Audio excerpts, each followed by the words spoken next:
रोवेली तारा जहनवा गजब दुख डाले ललनवा। रोवेली तारा जहनवा गजब दुख डाले ललनवा। रोहित को लेकर तारा भागो गई थी, रोहित को लेकर तारा भागो गई थी। काट लिया नाग दुश्मनवा गजब दुख डाले ललनवा। काट लिया नाग दुश्मनवा गजब दुख डाले ललनवा।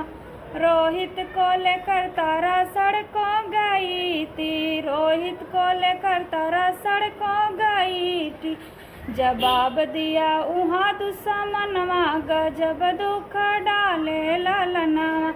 जवाब दिया उहाँ दुश्मनवा गजब दुख डाले ललनवा। रोहित को लेकर तारा मर घट गई थी, रोहित को लेकर तारा मर घट गई थी। कहना ना माने सजनवा गजब दुख डाले ललनवा। कहना ना माने सजनवा गजब दुख डाले ललनवा।